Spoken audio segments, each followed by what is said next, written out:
Good evening and welcome to Christians Aren't Sheep, a beginner's guide to meditation. Well, had an interesting day at school. Didn't have any students show up. So I found some other things to get done that I've been meaning to get done, so it was all good.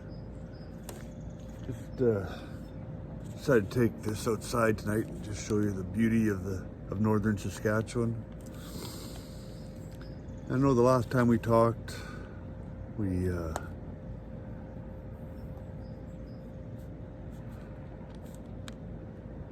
I talk about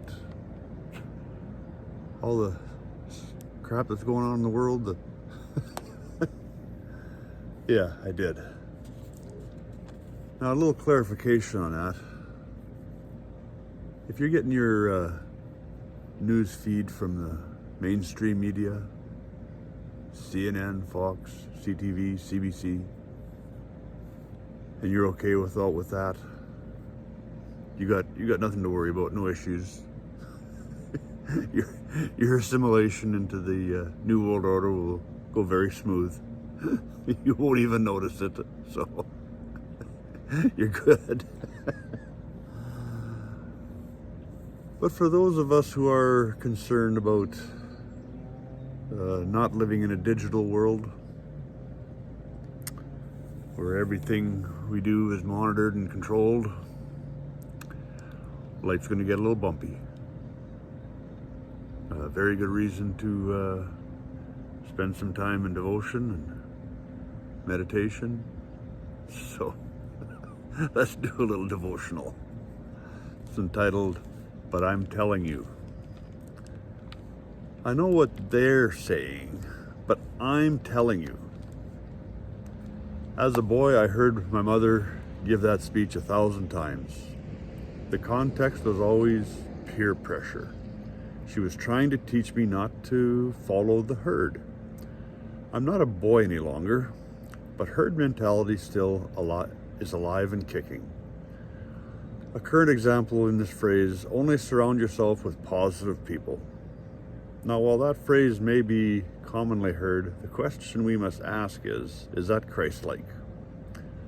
But I'm telling you, Jesus uses that lead in a number of times.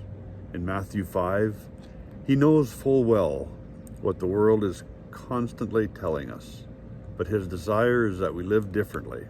In this case, he says, love your enemies and pray for those who persecute you.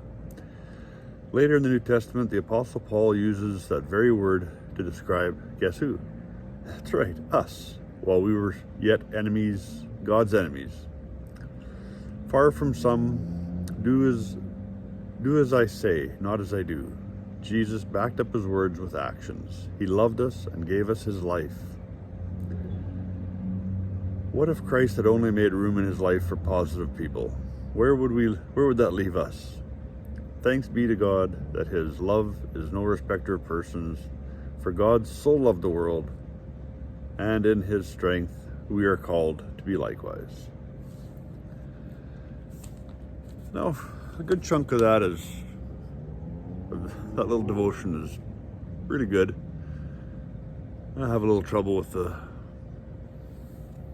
writer's thoughts on not just surround yourself with positive people. You absolutely need to surround yourself with positive people. Doesn't mean you can't pray for your enemies and those who persecute you. But if you're going to hang on to your sanity, you better stick around some sane people. So, yeah. That's it for tonight. There's some mosquitoes out here. Anyway, you all have a good one, and we'll talk to you again soon.